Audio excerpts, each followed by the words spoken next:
Thanks for joining us today on CCnDoc Talk, where we talk about everything under the sun. You never know quite what you're going to get, but you'll always be entertained.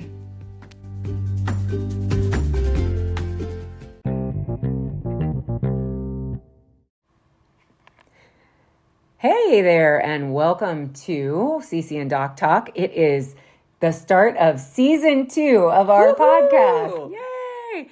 So we thought today we would do something to kick off the new year, right? And all of those resolutions, give you something to focus on for the year. And what we've been doing is a coupleness. Coupleness. A coupleness. You like that? It's mindfulness and coupleness all in one. I love it. I love it.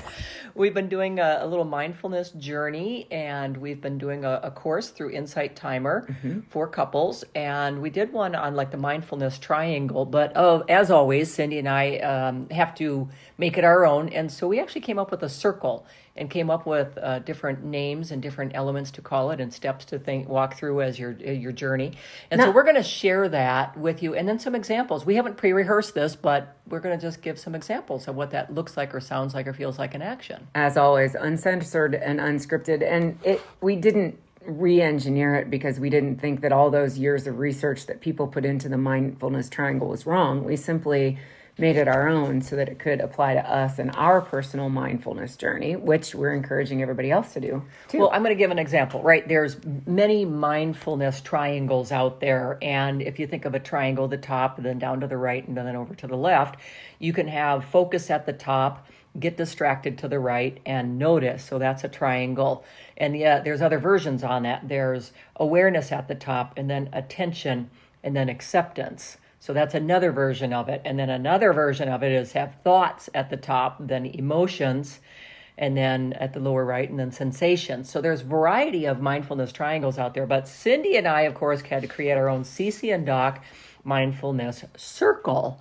And so what we're going to do is we're going to start with awareness at the top, and then you move around the circle to your emotions, and then you're going to have to assess things, and then to acceptance. Your attitude and the sensations that you're feeling. So we're going to kind of explain this a little bit more and give some examples. So again, awareness at the top, emotions to the right, assess, like Cindy said, whether attitudes or sensations, and then acceptance. And acceptance is taking a look at your choices and your behaviors. And keeping in mind that a circle goes around and has kind of an infinite loop. And so that's kind of what you're in when you're dealing with mindfulness is that, even if you start with awareness, we go all the way around the circle and then we come right back to awareness because anytime something new comes up, that's what we're looking at. And of course, I would like to take it to a new dimension instead of circle, because once you have awareness of something and acceptance, it's more like a spiral or a slinky, because you don't come back to the exact same place you were before. Exactly. Once you've evaluated something, you've actually evolved and moved forward. Exactly. And so kind of think of it as a slinky. But Exactly. So, all right. So let's give a couple examples. Awareness, and I'm just going to use some random things out there. Awareness. I'm just gonna go with a hot topic: politics, right? So and news. So I can have awareness of something that comes out because it pops up on my phone or somebody says something, and then I have to pay attention to the second stop of this the circle here, and that's the emotion. What's my emotion around it? Do I actually feel my body constrict? Do I get angry over it, or do I just go meh? Whatever, it doesn't impact me. I don't care, and my body stays relaxed. So I definitely usually have the former reaction to that. That constrict is like that little freak out. That and I have the WTF moment on a regular basis, which is why I limit my news consumption now. Right, and so really paying attention to the emotion. Yeah, you don't want. I don't want another tuma. Yeah, that's created from things like anger. And so assessing your emotion, do you actually feel the body constrict? And when you feel the body constrict, you have to assess things. So then assess your attitude or the sensation around it. So that's kind of what that part of that is. Okay. So that means really you have to not stop and pause. Yeah. So that means you have to not just know that there's an emotion coming up, but then you're willing to take the step back and really look at that from kind of that more, what's the word I'm looking for? You stand back and look at it kind of from that, observer perspective, where you really just sort of evaluate, what's your attitude about this? What are the sensations that you're feeling in your body? Right. So again, going up to the top, you get some news out there, you got the emotion like anger and assessing, then your body constricting, the sensation around it. So that's the third is assess. And then it leads to the fourth stop here, and that's to have your choices and your behaviors, and that's the acceptance. Right. And so, but you have to make a conscious choice of now, what are you going to do about this? Right. And are you going to have behaviors or anything around that? Or choices like to maybe limit your news consumption, or to not continue to allow it to get into you at a very sort of metaphysical level and affect into your DNA. Yeah, affect your being, literally into your DNA. And so, and if you make the choice to continue that, right, then, you accept what the consequences of that are. And then again, because we're in a circle, then we go right back up to awareness. And so, you can then choose to watch or listen to more news, but you can't avoid all of it. It's around you. So it's impossible. But but being aware of the impact it's having on you. I've turned off all of my news notifications at the behest of my lovely partner.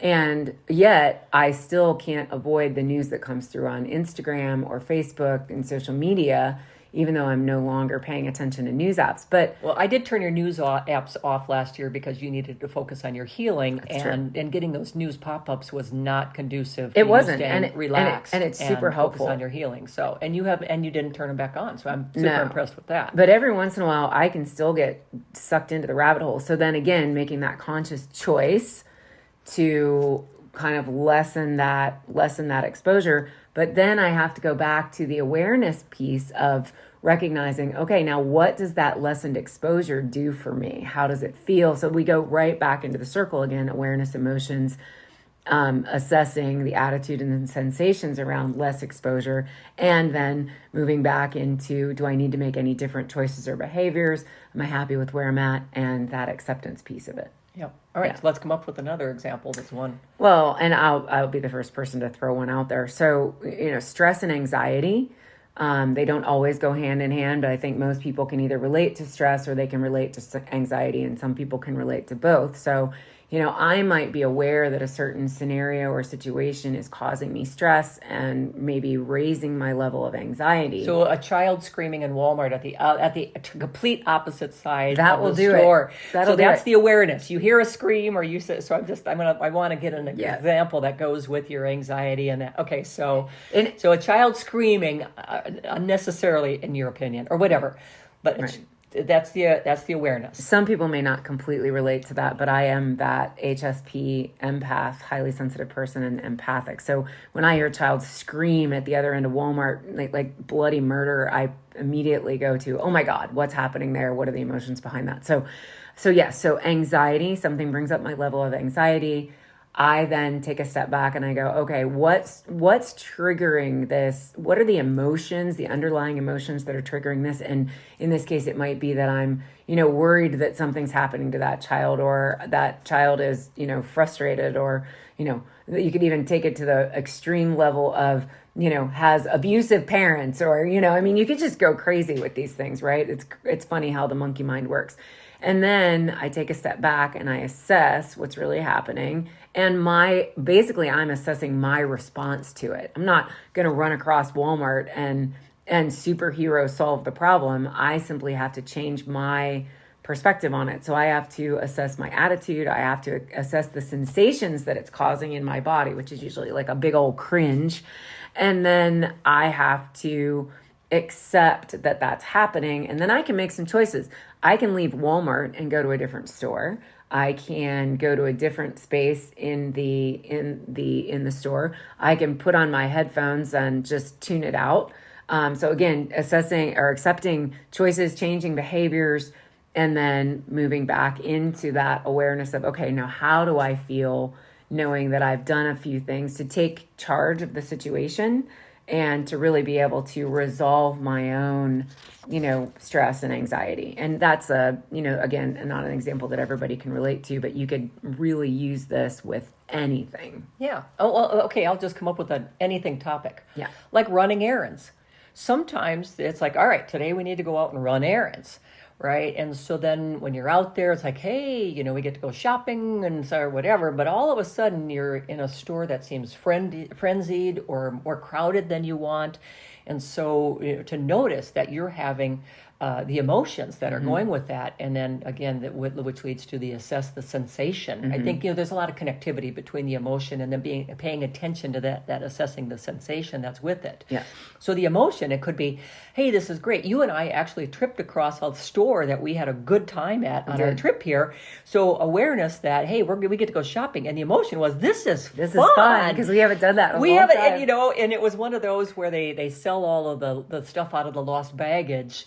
So it's the lost baggage store in Scottsboro, Alabama. And we went in there, and first of all, I probably recognized all the stuff from my bags from years ago of all the that I lost. Anyway, all those it's not iPads the case. you But there lost is a really around good movie out around Lost and Found It's at a the airlines. series It's a on series, Hulu. and it's fantastic about explaining that it really isn't a lot of lost bags out there. But anyhow, Hulu series.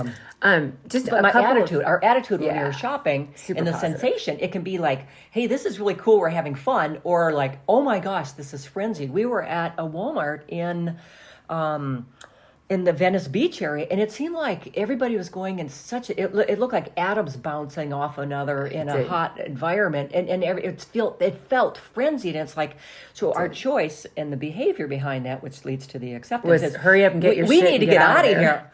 And so we made, the acceptance was, okay, this is happening, and then we made a choice around our behavior and left, and we Super finished proud. shopping. Okay, so I think it would be helpful to just list a couple of common applications for this outside of the examples that we've given. So this could really be used in a workplace setting, whether it's awareness around, frustration with the work, or maybe it's awareness around the uplifting part of having a high performing team. So I really want to point out the mindfulness piece stuff. isn't just for negative things, it's also for positive things. And then also, so workplace situations, certainly couplehood, very good for couplehood. was that coupleness I mentioned earlier? Couplehood, and again, positive as well as negative things, right? So I may be aware that Doc is trying really hard to, make sure that I'm happy and peaceful and giving me the space that I need to do something, or maybe we're,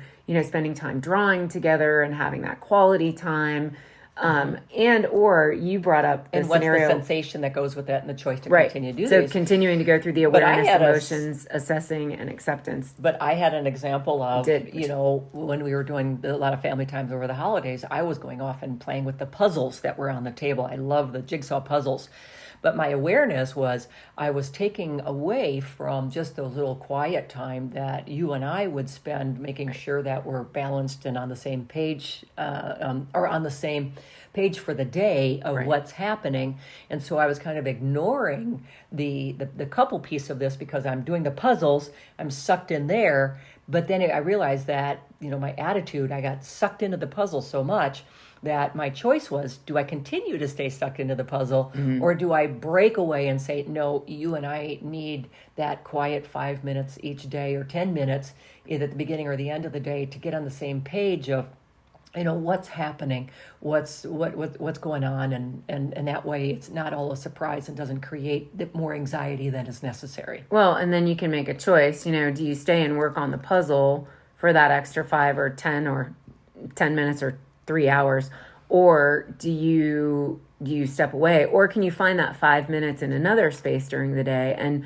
one of the things that we realized, consciously actually talk about it, to Right. say, hey, we need this 5 minutes to have us time. Because I was perfectly fine with you spending as much time as you wanted on the puzzles, but as you pointed out later, when you and I don't have that even 5 or 10 minutes of connection time throughout a day that can be very chaotic with, trying to accommodate everybody's needs, and then you have meals and all of the orchestration that we talked about in our last podcast, it does ultimately take a toll on how we communicate with one another and how we don't stay as centered or Correct. as grounded. And so Right. again, the awareness of we're we're not as centered and grounded, and we can feel that in our emotions. We get frustrated with one another. Right. And what's the attitude and the sensation? We can say, oh, well, screw you, or we can say, no, this is not good for us. And then we have the acceptance of the choice and the behavior that we're going to do. Exactly. And one of the things that we will do to support this website, I forget where I'm at now,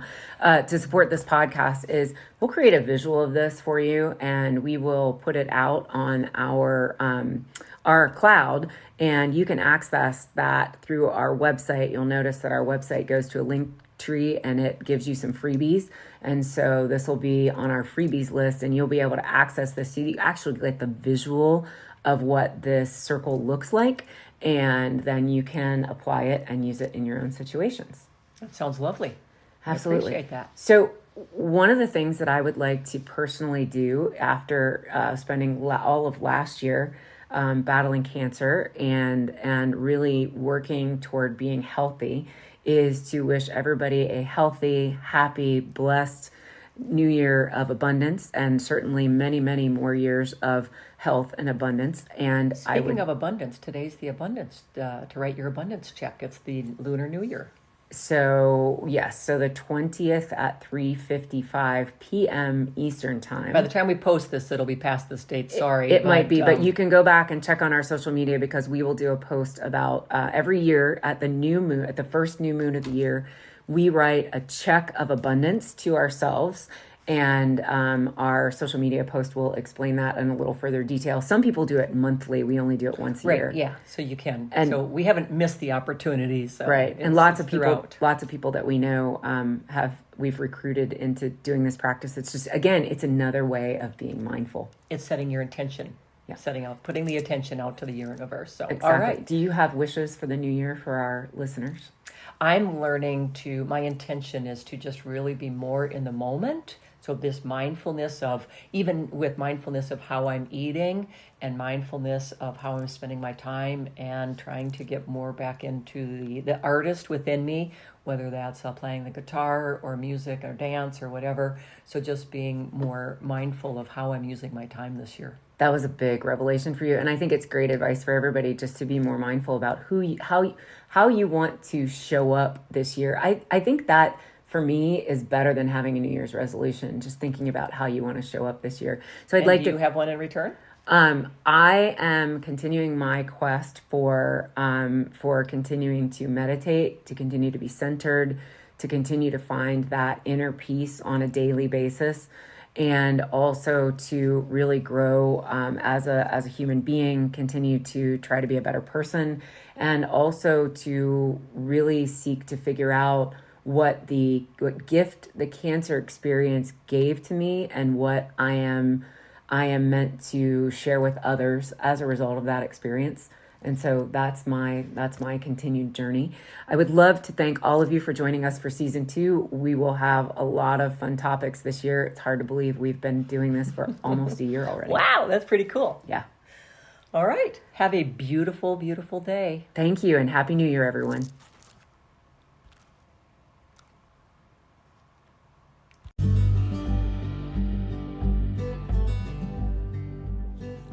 Thanks for tuning in to CCnDoc Talk. We'd love for you to follow us on social media at CCnDoc. That's CCnDoc. And you can visit our website at CCnDoc.com. We also take monthly donations to support this broadcast if you're so inclined.